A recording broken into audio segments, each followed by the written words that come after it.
ننګرهار والي حیات الله حیات د زمري په څلورمه د دې والد د یو شمېر مبارزو او خدمتګارو ځوانانو د ستاینې په پارک جوړه شوې غونډې ته د وینا پر مهال د مدني ټولنو ځوانانو څخه وغوښتل چې د فساد مخنیوي، اصلاحاتو د رامنځته کېدو، حکومتوالۍ د پیاوړتیا، امنیت تامین او نورو برخو کې له ولایتي ادارې سره مرسته وکړي. د دې ولایت یو شمېر مدني فعالانو له لوري د مبارزو او خدمتګارو ځوانانو د ستاینې په نوم چې د کرکټ لوبغالي په پیښه کې شهیدان او ټپیان شوي وو، د جلال آباد ښاروالۍ په میلمستون کې غونډه جوړه شوې وه چې د ځوانانو په استازیتوب قرار عزیزي او نورآغا ځواک خبرې وکړې. دوی د خبرو پر مهال د خپلسر عملیاتو ترسره کېدو د مخنیوي او یو شمېر نورو ستونزو د شریکولو ترڅنګ په وروستیو کې د ننګرهار والي له لوري د ترسره شوو کړنو څخه ستاینه او قدرداني وکړ او په ټولو قانوني کړنو کې ورڅخه د کلک ملاتړ ژمنې وکړي.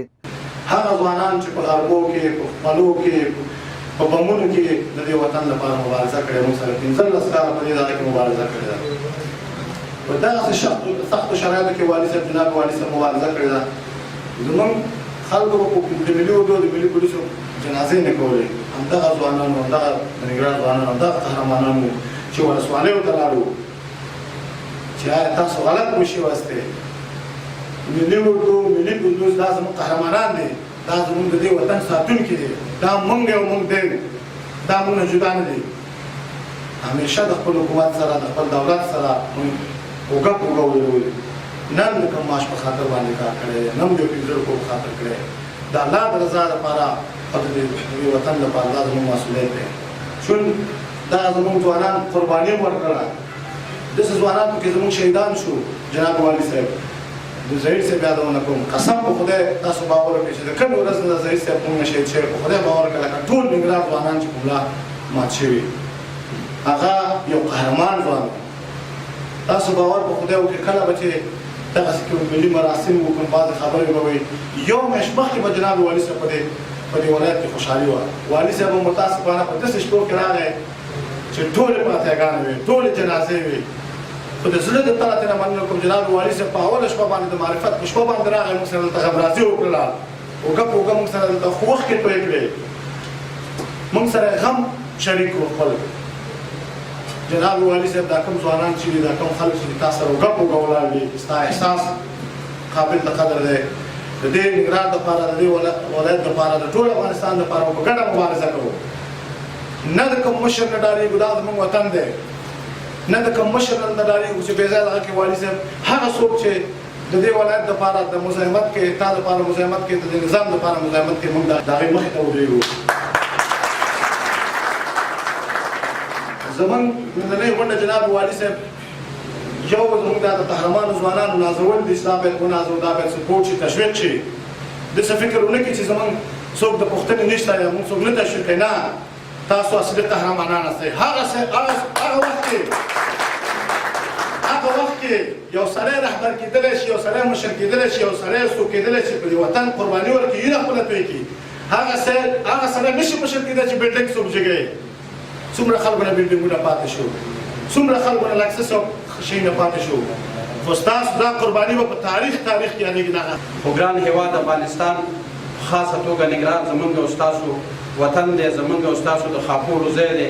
زه فکر کوم چې د ټولنې د نورو وګړو پرتله باندې ځوانان درانده مسؤلیتونه او مکلفیتونه لري، ځکه چې ځوان دی چې د خلکو امیدونه او توقع د ورته همدغه ځوانانو ته زموږ او ستاسو د ماشومانو راتلونکي امیدونه دي. زموږ او ستاسو د امیدونه همدغه ځوانې طبقې ته دی چې ځوانان به د خپل ځان نه نوښتونه ښیي او دوی به ابتکارات کوي، او د دې په نتیجه کې به په ګران هېواد افغانستان کې هم صلح حاکمیږي او هم به زموږ او ستاسو د هېواد ملي ګټې او ملي ارزښتونه خوندي کېږي. لوی خدای جل جلاله دې وکړي چې زموږ ځوانان خپل وجایب او خپل مکلفیتونه په درست شکل باندې فکر پرې وکړي او ترسره یې کړي، او هر قدم چې پورته کوي باید فکر پرې باندې وکړي چې ودرې زما د وطن د څومره ملي ګټو سره اړخ لګوي او خدای ناخواسته زما د وطن د ملي ګټو سره څومره اړخ نه لګوي. موږ او تاسو ځوانان باید هېڅکله هغه کړنې ترسره نه کړو چې خدای ناخواسته سبا پرې باندې پښیمانه اوسو. تاریخ تور ته تور لیکي او سپین ته سپین لیکي، خوشبختانه موږ او تاسو نن د انتخابي حکومت لرونکي یاستو، د یو انتخابي نظام لرونکي یاستو. زموږ او ستاسو دپاره د بیان ازادي دلته شتون لري. د سرنوشت په ټاکلو کې موږ او تاسو ته حق راکول کېږي، که هغه د ولسوالۍ شوراګانې دي، که ولسي جرګه ده او که ولسمشري دي ټاکلي دي. دا په همدې خاطر موږ ته تاسو ته حق راکول شوی چې خپل سرنوشت په درست شکل باندې وټاکو، تر څو هېواد مو راتلونکي کې د ترقۍ او آبادۍ خوا ته لاړ شي. موږ د خپل راتلونکي په دې فکر کې یاستو که چېرته موږ خپل وجیبه په درست شکل باندې ترسره کړو، موږ په راتلونکي کې زموږ حقوق خوندي کېږي.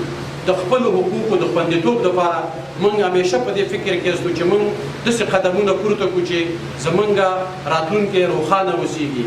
موږ په خلاصه شکل درته وایو والي صاحب، موږ د ننګرهار په ولایت کې هر هغه مثبته کړنه چې تاسو کوئ، یا هر هغه قدم چې د ننګرهارۍ د حقوقو د خوندیتوب دپاره ترسره کوئ، یا د نظام د پایښت دپاره، یا د دې وطن د بقا او پایښت په خاطر باندې پورته کوئ، موږ تاسو سره بدون د کوم امتیاز څخه، بدون د کوم مطالبې څخه موږ ستاسو سره همکار استو. که هر وخت تاسو په موږ ځوانانو باندې غږ وکئ، انشاءالله موږ به په دې امتحان کې بریالي راوځو. دلته موږ ته جناب واحدي صاحب ناست دی، زموږ یو مبارز ملګری و او همیشه دپاره یې د ننګرهار د مظلومو خلکو غږ پورته کاوه، که هغه په هره برخه کې و. دغه رنګه دلته خوږیاړی صاحب ناست دی، دغه رنګه اتل صاحب ناست دی، دغسې په لسګونو نور ځوانان چې یا په روغتون کې پراته دي، یا په کور کې پراته دي، او یا متاسفانه د تورو خاورو لاندې دي. دا هم د هغې ځوانانو په څېر ځوانانو چې هره ورځ د هېواد په ګوټ ګوټ کې یا معلول کېږي، یا وژل کېږي، او یا زخمیان کېږي. دا هم موږ په ځان نه په چا باندې احسان کوو نه بل څه کوو. موږ هم د دې ټولنې یاستو او د دې ټولنې د ارزښتونو د خوندیتوب دپاره به انشاءالله موږ دغې مبارزې ته ادامه ورکوو. جناب والي صاحب، ننګرهار د ګډو ستونزو مشکلاتو سره لاس او ګریوان دی، او متاسفانه ته په داسې یو وخت کې دلته راغلی چې ننګرهار په ډېر بد حالت کې قرار درلوده، او د دې بیرته هغه سم مسیر ته سوقول هم یو ستونزمن کار دی. خو بیا هم کوم قدمونه دي چې پورته کړي په هغې کې کلک در سره ولاړستو. بیا هم حاجي صاحب مخکې ورته اشاره وکړه، جناب والي صاحب دغه مبارزین ځوانان ول، دوی د ګډو ستونزو مشکلاتو سره لاس او ګریوان دي. په دې کې داسې خلک شهیدان شوي او ټپیان شوي دي چې زما د په خدای قسم وي چې هغوی ماښام ته د کور کې ډوډۍ نه لري. یعنې دومره ستونزو او مشکلاتو سره لاس او ګریوان دي. هیله او غوښتنه مو دا ده چې د دغوی پوښتنه مو وشي. د بلې خوا نه والي صاحب، د قانون د حاکمیت په رابطه، د عدالت په رابطه، په مختلفو برخو کې موږ ستا سره بېماشه عسکر استو. موږ دې قربانۍ ته حاضر استو چې تر څو زموږ راتلونکي ماشومانو ته یو خوشحاله ټولنه ولرو، خوشحاله افغانستان ولرو. والي صاحب، بیا هم په آخره کې درته ډاډ او اطمینان درکوو. دروند سړی، باعزته سړی. ما ته یو چا وویلې چې د والي صاحب سره ستا ملګرتیا په څه شي باندې ده؟ ما د والي صاحب چې تر اوسه پورې ما یو ښه کړنه لیدلې ده، هغه یې فساد ته نه ویلی دی، او هر هغه څوک چې فساد ته نه ووایي د ټولو مثبتو کارو تر شا ولاړستو. بیا هم زه واحدي صاحب ته، خوږیاړي صاحب ته، اتل صاحب ته، معاون صاحب عبدالرحمن نشته دی، ډاکټر صاحب سیال نشته دی، په کابل کې دي. د هغوی موږ دغسې قربانۍ ته همیشه دپاره احساس کوو. او واحدي صاحب او ملګرو، موږ ستاسو په دغې قربانۍ باندې ویاړو. تاسو یوازې ناستی لکه پرون چې موږ در سره وو، همدغسې در سره سو. انشاءالله د ننګرهار د ګټو او د ارزښتونو د خوندیتوب دپاره به په ګډه باندې د ننګرهار د ولایت د ادارې سره مبارزه کوو چې تر څو دلته زورواکۍ ته پای ټکی کېږدو او مختلفې ستونزې مشکلات چې دي هغې ته د پای ټکی کېږدو. لوی خدای جل جلاله دې وکړي چې راتلونکي کې موږ او تاسو په خوشحالۍ سره راټول شو، د دغې دردونو غمونه مې نور خدای وساتي. ننګرهار والي حیات الله حیات د کرکټ لوبغالي په پیښه کې د هدایت الله ظهیر په ګډون ټولو شهیدانو روح ته د دعا په موخه لاسونه لپه کړل، او خوښي ښوده چې د پیښې ټپي شوو ځوانانو روغتیایي وضعیت د ښه کېدو په حال کې دی. هغه د خبرو پر مهال په بېلابېلو برخو کې ځوانانو او مدني فعالانو ته د معلوماتو د ورکولو ترڅنګ د دوی د ترسره کړو هڅو، خدمتونو، مبارزې او زړورتیا ستاینه وکړه، او زیاته کړه په سنګر کې له هېواد څخه دفاع کوونکي سرتیري او د غاصب، فساد مخنیوي، اصلاحاتو رامنځته کېدو، حکومتوالۍ د پیاوړتیا په برخه کې د همکاره ځوانانو هڅې او مبارزې یو ډول دي.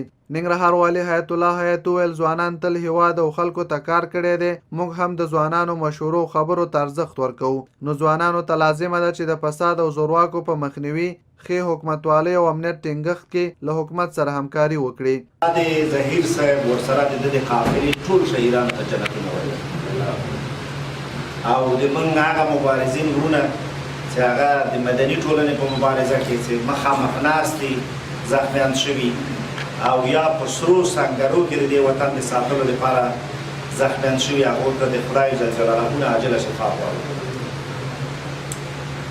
ما ته د هغه سرباز ترمنځ چې خپله سینه یې د داعش، طالب او د افغانستان د خاورې د دښمنانو په مقابل کې سپر کړې او خپل سر نذرانه کوي د هغه ترمنځ او د مدني مبارز ترمنځ چې ځان یې د فساد، د غصب، د قانون د پلي کولو او د خلکو د حق د غږ دپاره پورته کولو دپاره وقف کړی او مبارزه کوي، فرق نشته. دا دواړه مبارزې دي.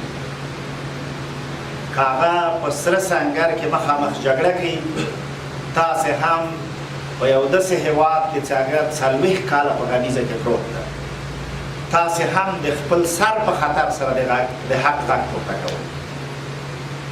موږ په دا تېرو 14 کالو کې یا 15 کې متاسفانه ډېر تمرکز د موږ په سره سنګر باندې، هغه مبارزه باندې، تر څنګه یې په اداري اصلاحاتو، د فساد په مخنیوي، د زورواکو، د ځمکې د غصب، د غیر قانوني کړنو باندې موږ ډېر تمرکز نه وکړی. که چیرې دغه دواړه جبهو کې چې د یوې مبارزین تاسې یئ چې هغه حکومتداري، اصلاحات او د فساد په وړاندې مبارزه ده او خلکو ته خپل حق سپارل دي، او بله جبهه چې هغه د دښمن سره مخامخ جګړه ده، که دغه دوه جبهې موازي لاړې نه شي، دلته امنیت نه راځي. نو په دې معنا چې د تاسې مبارزه مساوي د هغې مبارزې سره ده چې مخامخ جګړه ده. ما ته دومره ارزښت لري خپله، او دا د افغانستان ولسونو ته دومره ارزښت لري. نن د داسې یو چا د خوا نه چې هغه حتی د خپل ځان ساتنې لپاره اصلي توفنچه خو څه کوي چې هغه د ټوک هم نه لري، ولې هغه د یو زورواکي، د یو غاصب په مقابل کې غږ پورته کړي، دا اسانه کار نه ده. یعنې حتی د تاسې مبارزه د سره سنګر د مبارزې نه هم سپېڅلې او زه د دې اطمینان درکوم چې د تاسې د مبارزې خو به هېڅکله خنډ نه شم، ولې د تاسې د مبارزې دپاره او د تاسې د پرمختګ دپاره به لاره هوارومه. تاسې ولیدل ولسمشر چې دلته راغلی ځوانانو سره په ناسته کې همدا خبر وکړه چې تاسې د ننګرهار ادارې وڅېړئ او هر هغه رئیس او یا ادارې چې د 15 نه کمې نمرې وړي هغه د ما په نسبت وایي ناکام ده او دا واک وایي ما تاسو ته درکړی. زه هم په خپل وار سره وایم چې موږ سره یوازې د ادارو مسؤلینو نه بلکې د ټولو مامورینو په اړوند باندې مرسته وکړئ.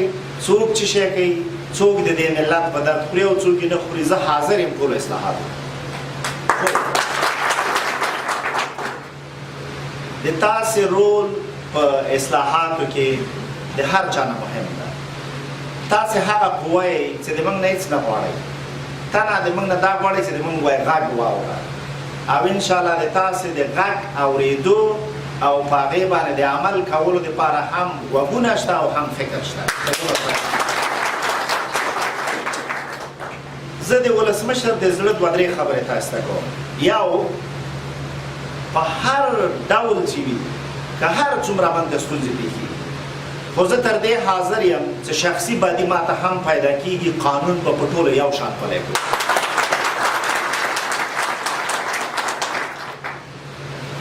ننګرهار د ولسمشر ژمنه دا ده چې په حکومتدارۍ کې د قانون په پلي کولو کې، ځوانانو ته په رشد کې، د دې ځای پوهنتون، د دې ځای ښاري کلتور او ښار، د دې ځای ادارې، د دې ځای نظامي مسؤلین باید د ټول افغانستان دپاره ماډل وګرځي.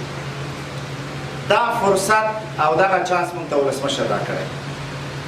موږ سره په دې کې مرسته وکړئ او دا غیر د تاسو د مرستې نه موږ نشو کولی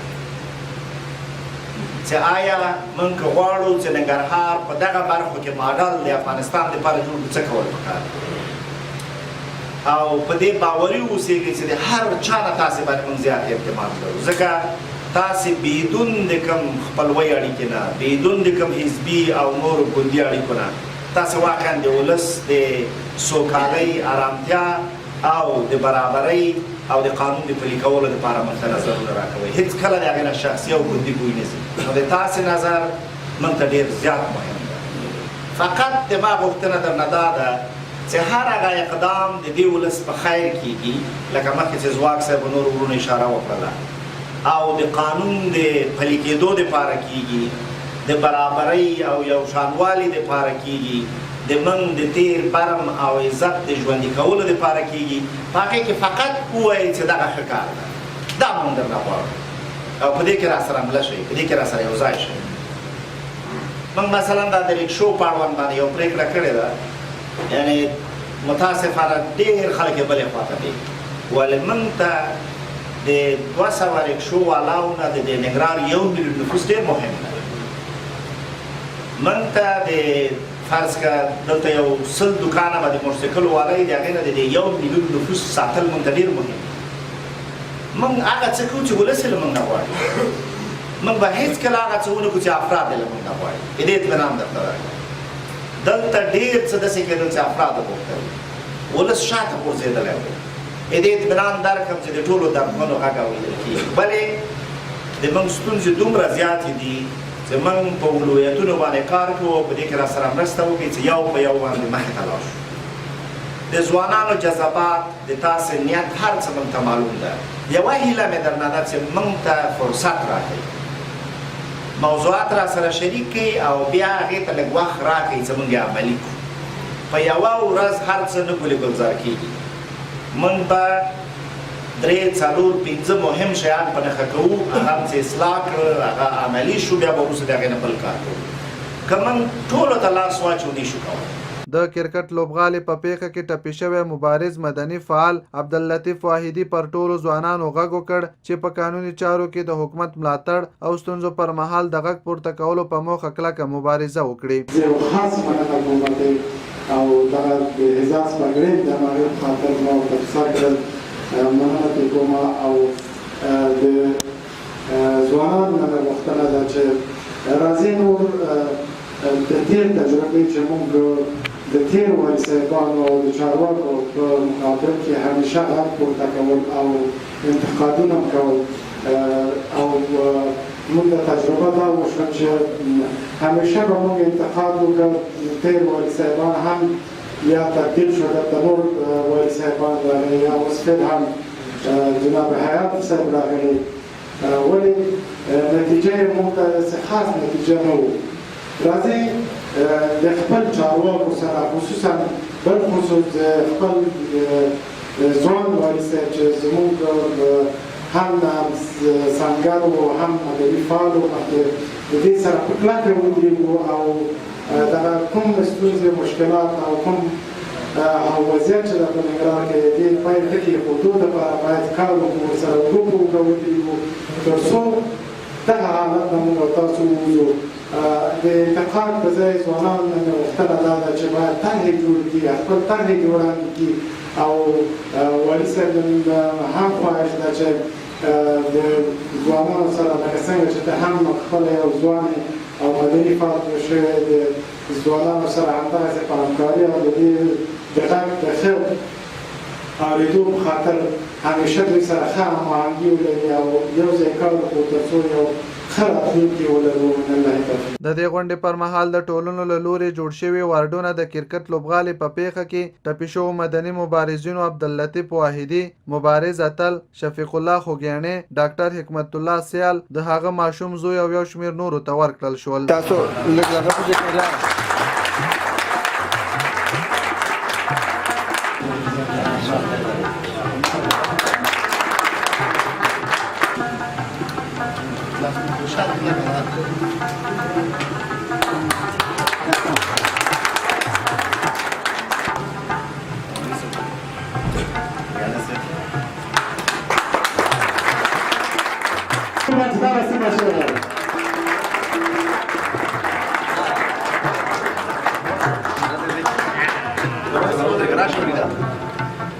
Azam var.